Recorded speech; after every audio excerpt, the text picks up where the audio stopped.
ہر طرح کی روحانی برکت ہمیں ملتی ہے۔ سو اگر برکت پانی ہے تو یہاں پر ایک کلیہ لکھا ہوا ہے برکت پانے کا۔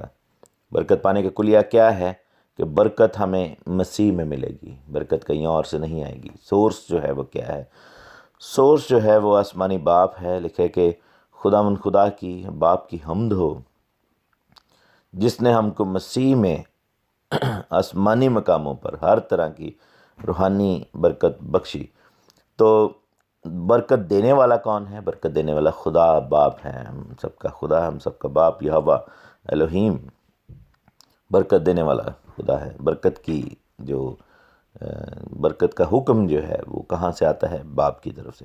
اس لیے خدا یسوع مسیح نے ہمیں کہا کہ جب بھی ہم دعا کریں تو ہم کہیں کہ اے ہمارے باپ، یعنی کہ دعا جو ہے وہ باپ سے مانگنی ہوگی، باپ سے مانگنی چاہیے۔ لیکن برکت کس کے وسیلہ سے ملے گی؟ مسیح میں، یعنی کہ ہر اس شخص کو وہ برکت۔ اب دیکھیں دنیا میں 2 طرح کی برکتیں ہیں، جیسے بائبل میں لکھا ہے کہ وہ اپنا سورج دونوں پر چمکاتا ہے، نیکوں پر بھی اور بدوں پر بھی۔ یعنی کہ آپ اگر نیک ہیں، اگر آپ بد ہیں، تو ایک جنیرک بلیسنگ جو زمین کی بلیسنگ ہے وہ سب کو ملے گی۔ جیسے آپ یہ دیکھیں کہ اسحاق اور اسماعیل کی برکت میں کیا فرق تھا کہ اسماعیل کی برکت جو تھی وہ صرف زمین سے تعلق رکھتی تھی، اسماعیل کو صرف اور صرف زمین کی دنیاوی چیزوں کی برکت ملی، لیکن اسحاق کی جو برکت تھی وہ زمین اور آسمان کی برکت تھی۔ اس کی برکت جو تھی وہ جسمانی اور روحانی تھی۔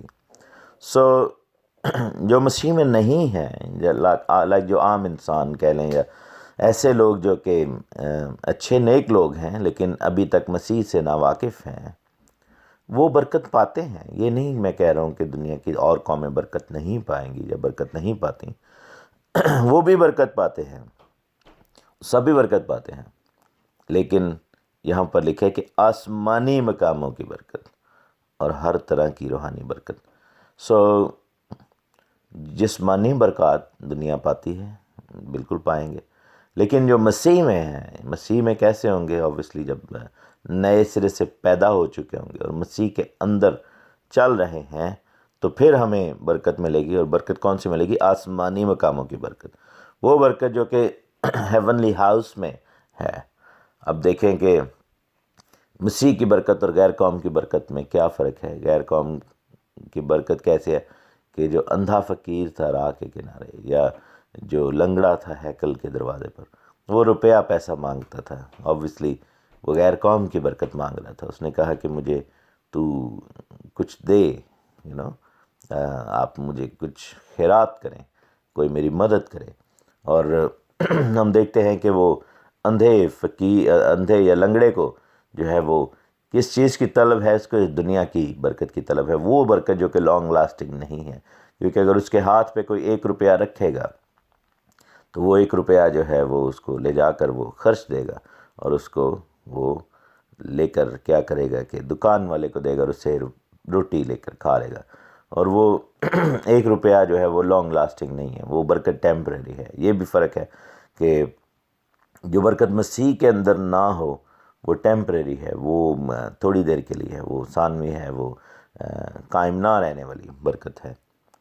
لیکن پطرس اور یوحنا نے کیا کہا کہ ہمارے پاس چاندی اور سونا تو نہیں، جو کہ دنیاوی چیزوں کی بات ہو رہی ہے، جو کہ دنیا کی زمینی برکتیں ہیں، لیکن انہوں نے کہا کہ ہمارے پاس مسیح کا نام ہے اور اسی نام میں ہم تجھے حکم دیتے ہیں، اٹھ کھڑا ہو۔ اب اس کو وہ برکت مل گئی جو کہ آسمانی مقاموں میں اور روحانی برکت ہے، اور وہ لانگ لاسٹنگ ہے کہ وہ ساری زندگی جو ہے وہ چلتا رہے گا۔ وہ اس برکت کو جتنا وہ استعمال کرے گا وہ برکت کم نہیں ہوگی بلکہ زیادہ ہوگی، اور اس کی زندگی جو ہے وہ اس برکت سے معمور ہوگی۔ اور ہم خدا کا شکر کرتے ہیں کہ ہمیں مسیح میں آسمانی مقاموں کی برکت ملی ہے۔ اسی لیے جب بھی آپ مسیح میں ہو کر دعا کرتے ہیں اور کہتے ہیں خدا ہم سے، تو آپ آسمانی مقاموں کی برکت کو مانگیں۔ Ask for the heavenly blessings, ask for the blessings that have come from heaven، جو کہ آسمان سے آئی ہیں۔ اور جیسے اس نے کہا کہ میری کمک کہاں سے آئے گی، اور ہم خدا کا شکر کرتے ہیں۔ اور پھر اس برکت کی نوعیت کیا ہے؟ لکھا ہے کہ وہ روحانی برکت ہے، اٹس اسپریچول بلیسنگ، جو روح کے اندر سے ہو کر نکلی ہے، اور وہ لانگ لاسٹنگ بلیسنگ ہے۔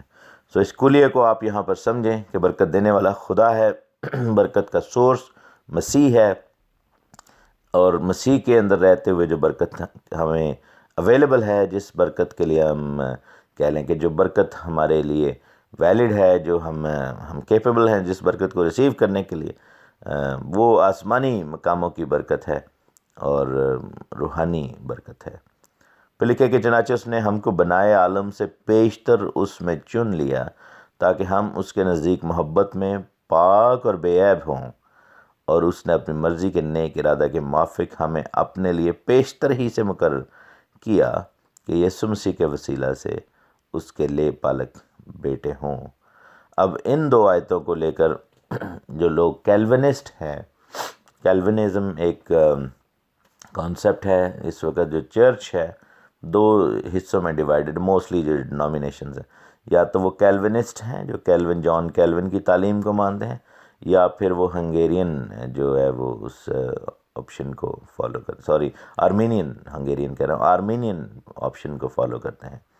سو کیلونسٹ ہیں یا آرمینینز ہیں، اس کے اوپر بھی کبھی بحث ہوگی، لیکن جو کیلونسٹ ہیں وہ ایک فارمولا ہے جس کا نام ہے ٹیولپ، اس کو فالو کرتے ہیں۔ Again this is not part of our topic, تو اس کا جو لاسٹ پی ہے ٹیولپ کا، وہ تعلیم کیا ہے کہ پری ڈیسٹینیشن اس کو کہا جاتا ہے، کہ پہلے سے ہی سب کچھ مقرر ہے، اور اس میں پہلے سے مراد یہ ہے کہ پیشتر ہی سے، جیسے یہاں پر ہم نے پڑھا کہ بنائے عالم سے پیشتر ہی سب کو چن لیا، اس کو چن لیا، اس میں چن لیا کہ ہم اس کے نزدیک محبت میں پاک اور بے عیب ہوں، اور ہمیں لے پالک پہلے سے ہی جو ہے لے پالک ہونے کے لیے بلا لیا۔ یہ جو ہے اس کو پری ڈیسٹینیشن کی تھیوری کہتے ہیں، لیکن یہاں پر یہ جو آیتیں ہیں یہ پری ڈیسٹینیشن کی بات نہیں کر رہے۔ جو کیلونسٹ ہیں یا جان کیلون جنہوں نے یہ تھیوری بنائی تھی، وہ یہ کہتے ہیں کہ اس سے پہلے کہ دنیا بنتی، سب کچھ بنتا، تو خدا نے یہ فیصلہ کر لیا تھا کہ کون نجات پائے گا یا کون نہیں پائے گا۔ سو ہم جو توبہ کرتے ہیں یا ہم ایک دم آ کر توبہ بپتسمہ کرتے ہیں، تو وہ اس منصوبے کا حصہ ہے کہ ہمیں پہلے سے ہی خدا کو پتہ ہے کہ ہم نے آ کے توبہ کرنی۔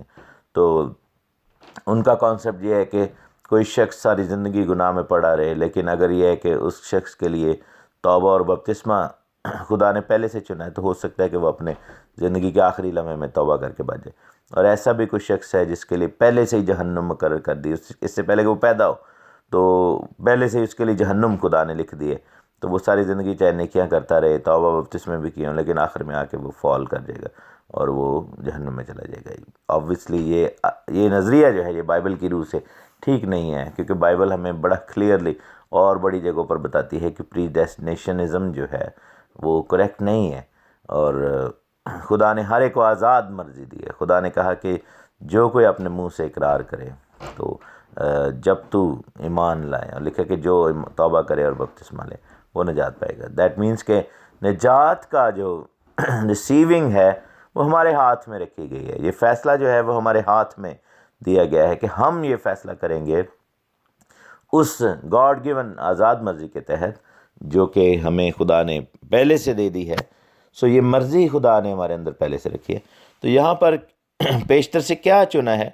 لکھا ہے کہ خدا نے پیشتر یہ چنا کہ ہم اس کے نزدیک محبت میں پاک اور بے عیب ہوں، یعنی کہ خدا نے اپنی نجات کے منصوبے کو پہلے سے ہی مقرر کیا کہ اگر میں دنیا کو بناتا ہوں، اور انسان کو بناتا ہوں اور اس میں سے گر بھی جائے انسان، تو پہلے سے ہی نجات کا انتظام ہو، مسیح کا انتظام ہو، پہلے سے یہ مقرر ہو کہ انسان یعنی بنی نوع انسان کو کیسے بچایا جائے۔ لیکن یہاں پر انڈیویجولز کی بات نہیں ہو رہی، یہاں پر شخصوں کی بات نہیں ہو رہی کہ جی فلاں شخص پہلے سے ہی نجات یافتہ، اس کے لیے مقرر ہو گیا ہے کہ وہ نجات پائے گا، اور اس شخص کے لیے مقرر ہے کہ یہ نجات نہیں پائے گا، ایسا نہیں ہے۔ تو یہاں پر یعنی کہ مرضی کو، خدا کی شفقت کو، خدا کی نجات کو، اور ہمارے لے پالک ہونے کے اسٹیٹس کو پہلے سے مقرر کیا گیا ہے، یعنی کہ اس سے پہلے کہ دنیا بنائی جاتی خدا نے یہ انتظام بھی پہلے ہی مقرر کیا تھا کہ اگر دنیا بنانے کے بعد یہ دنیا سم ہاؤ کسی طریقے سے گناہ کے اندر پڑتی ہے، تو ان کی نجات کا بندوبست کیسے کیا جائے، اور اس نقطے کو مد نظر رکھتے ہوئے، اس پوائنٹ کو سامنے رکھتے ہوئے کہ یہ لوگ اگر گناہ میں پڑتے ہیں تو نجات پا سکیں، اس طریقے سے خدا نے ہمیں تخلیق کیا، اور اسی لیے خدا نے ہمیں خون کی لڑی میں جو ہے وہ پرویا ہے تاکہ ہم پوری نسل نجات پا سکے، اور مسیح اسی لیے اس آدم کی نسل میں پھر پیدا ہوا تاکہ آدم کی نسل کو جو کہ خون سے جڑی ہوئی ہے نجات دے دے۔ یہ جو ہے وہ خداوند کا پلان ہے جو کہ پہلے سے ہی ہے، نہ کہ خداوند نے چند لوگوں پر ہاتھ رکھا ہوا چند لوگوں پر نہیں۔ تو یہ کیلونزم کی نفی ہے یہ آیت، نہ کہ کیلونزم کے حق میں ہے، تو اس لیے ہم اس چیز کو ایسے دیکھتے ہیں۔ آج کا جو سبق ہے وہ یہ ہے کہ ہمیں آسمانی مقاموں کی برکت کو کیسے پانا ہے، اور پیشتر سے کیا مقرر ہے، پری ڈیسٹنڈ کیا تھا، نجات کا منصوبہ یا چند لوگوں کی نجات۔ God bless you.